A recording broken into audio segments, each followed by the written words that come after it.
Hello friends, welcome to my YouTube channel and आज हम महिला पर्यवेक्षक 2025 की जो सीधी भर्ती चल रही है उसके जो नेक्स्ट हम क्वेश्चंस डिस्कस करने वाले थे वो डिस्कस करने वाले हैं। ये बहुत इंपॉर्टेंट क्वेश्चंस होते हैं एंड गाइस मैं आप लोगों के लिए क्वेश्चंस इसलिए लेकर आ रही हूँ क्योंकि ये पिछले पेपर्स में बहुत ज़्यादा रिपीट हुए हैं। स्टार्ट करते हैं फर्स्ट क्वेश्चन से। फर्स्ट क्वेश्चन आपके आज की सीरीज़ का होने वाला है, waist to hip ratio is an indicator of. अगर हम बात करें वेस्ट टू हिप रेशियो की तो वो किसका इंडिकेटर है? प्लेग्रा को वेस्ट टू हिप रेशियो से नहीं नापा जाता।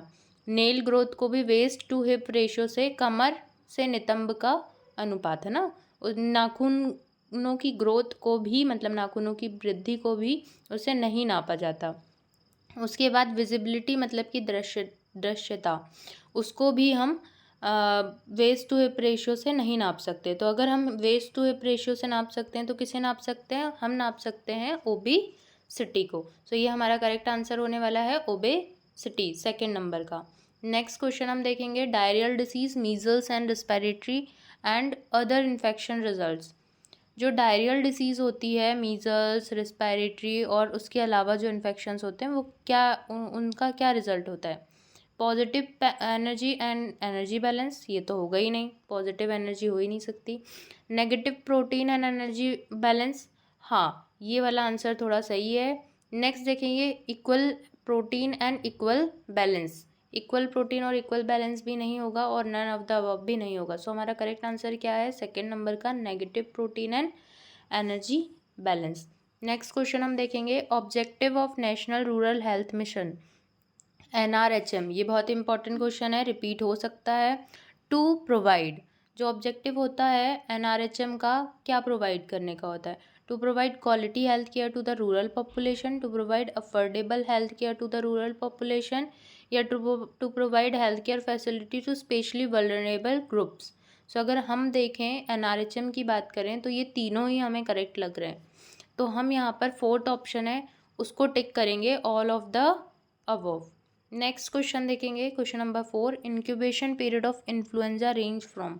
जो इंक्यूबेशन पीरियड होता है इन्फ्लुएंजा का वो क्या होता है? वो होता है 1 से 7 दिन। क्या होता है गाइस? 1 से 7 दिन। हम ये जानते हैं, हमें पता है कि इन्फ्लुएंजा का जो इंक्यूबेशन पीरियड होता है वो कितना होता है? 1 से 7 दिन। नेक्स्ट क्वेश्चन देखेंगे, question number 5, breast feeding is not given when. Breast feeding हम कब नहीं देते हैं? A mother suffers from chronic illness, another pregnancy intervenes during lactation, breast milk has completely stopped or is insufficient for the child, या फिर ये सभी। अगर हम बात करें कि हम ब्रेस्ट फीडिंग चाइल्ड को कब नहीं देते हैं, तो mother suffer from chronic illness, इस कंडीशन मतलब अगर माँ को किसी भी प्रकार का कोई दीर्घकालिक रोग हो, है ना, दीर्घकालिक रोग हो तो हम नहीं देंगे। फिर उसके बाद अगर दूसरी बार प्रेगनेंसी फिर से कंसीव हो गई है तो हम नहीं देते हैं। फिर breast milk is completely stopped, मतलब कि जो ब्रेस्ट मिल्क का प्रोडक्शन है वो कम्प्लीटली स्टॉप हो गया, तब भी बेबी को ब्रेस्ट फीड नहीं करा पाते हैं। तो इसका सही आंसर होने वाला है फिर से all of the above. Next question हम देखेंगे, question number 6, a substance needed by the body for growth, energy, repair and maintenance is called. ये चार ऑप्शन हमें दिए हैं। हमारी बॉडी में ग्रोथ, एनर्जी, रिपेयर और मेंटेनेंस के लिए कौन कौन से सब्सटेंस रिक्वायर्ड होते हैं? अगर हम देखें protein, vitamin, carbohydrate and fat, तो इनमें से ग्रोथ, एनर्जी और रिपेयर, इनके लिए क्या रिस्पॉन्सिबल होगा? इनके लिए रिस्पॉन्सिबल होगा प्रोटीन। हमारा ऑप्शन ए करेक्ट होने वाला है। नेक्स्ट क्वेश्चन हम देखेंगे, ideal body weight of an Indian reference man and women respectively. अगर जहाँ भी रिस्पेक्टिवली लिखा है तो मतलब आपको सबसे पहले जो दिया हुआ है उसका पहले आएगा, फिर जो सेकंड दिया हुआ है उसका हमें चेक करना है। तो अगर हम देखेंगे कि ideal body weight of Indian reference man and women, है ना, सबसे पहले मैन का देखेंगे। अगर इंडियन रेफरेंस में मैन का देखें तो 60 kg है और अगर वुमेन का देखें तो 55 kg है। Okay, reference body weight, ideal body weight. Okay, next question हम देखेंगे 8 नंबर का, लाइफ साइकिल ऑफ आरबीसी। बहुत ही इजी क्वेश्चन है और इम्पोर्टेंट है, कॉन्सेप्चुअल क्वेश्चन है। आप सभी जानते हैं कि आरबीसी का लाइफ साइकिल कितना होता है? 120 डेज। आप 120 डेज में करेक्ट आंसर लगाएंगे। नेक्स्ट है हमारा 9th नंबर का mortality, maternal mortality rate is expressed as. आप सभी इसका आंसर जानते हैं। मैटरनल मोर्टेलिटी रेट क्या होता है? Number of pregnant women dying per 1 lakh of pregnancies, है ना। Number of pregnant women dying per 10 lakh of pregnancies. Answer number 4 हमारा करेक्ट होने वाला है इसमें। नेक्स्ट क्वेश्चन हम देखेंगे, question number 10। In a balance diet the percentage of total calories obtain from carbohydrate should be between. अगर एक बैलेंस डाइट है तो परसेंटेज जो होगा टोटल कैलोरीज ऑब्टेन का वो कितना होगा? अराउंड तो वो होगा हमारी बैलेंस डाइट में 60 to 70%। हमारा सेकेंड आंसर करेक्ट होने वाला है 60 to 70%। नेक्स्ट क्वेश्चन देखेंगे, international women's day is celebrated on. जो हमारा इंटरनेशनल वुमेंस डे जो अभी अभी गया है 8 मार्च, वो हमारा क्वेश्चन यहाँ पर बना दिया है कि इंटरनेशनल वुमेंस डे हम कब सेलिब्रेट करते हैं। तो कब सेलिब्रेट करते हैं? 8 मार्च पे आप करेक्ट लगाएंगे। नेक्स्ट देखेंगे, नेक्स्ट है what diseases are regularly tested for even during a normal pregnancy. कौन सी डिसीज़ हम रेगुलरली टेस्ट कराते हैं नॉर्मल प्रेगनेंसी में भी? अगर हम नॉर्मल प्रेगनेंसी की बात करें इसमें हम एड्स चेक कराते हैं, हेपेटाइटिस बी भी चेक कराते हैं, डाउन सिंड्रोम भी चेक कराते हैं। तो इसका करेक्ट आंसर क्या आने वाला है? इसका करेक्ट आंसर आने वाला है ऑल ऑफ द अबव। हम इन सभी को रेगुलर प्रेगनेंसी में भी टेस्ट कराते हैं। नेक्स्ट देखेंगे हम, according to ICMR 2010 additional protein required for an expectant mother is. ICMR 2010 के अनुसार गर्भवती महिला के लिए आवश्यक अतिरिक्त प्रोटीन की मात्रा है। सो अगर हम इसकी बात करें, डायरेक्ट कॉन्सेप्चुअल क्वेश्चन आया है 27.2 ग्राम। कितना होने वाला है? फोर्थ आंसर करेक्ट है इसका 27.2 ग्राम। आप करेक्ट आंसर लगाएंगे। सीधा ये आपका कॉन्सेप्ट है कि ICMR 2010 के अनुसार गर्भवती महिला के लिए आवश्यक अतिरिक्त प्रोटीन की मात्रा क्या है। ओके, नेक्स्ट क्वेश्चन हम देखेंगे, क्वेश्चन नंबर है हमारा 14 क्या है? Which of the following decrease in a human body during dengue fever. Dengue fever में क्या डिक्रीज होता है? सबको पता है डेंगू अभी बहुत ज़्यादा फैला हुआ था, तो क्या डिक्रीज हो रहा था? ब्लड रिपोर्ट में प्लेटलेट्स। क्या डिक्रीज हो रहा था? प्लेटलेट्स। तो आप सीधा आंसर यहाँ पर प्लेटलेट्स लगा सकते हैं। नेक्स्ट क्वेश्चन देखेंगे 15।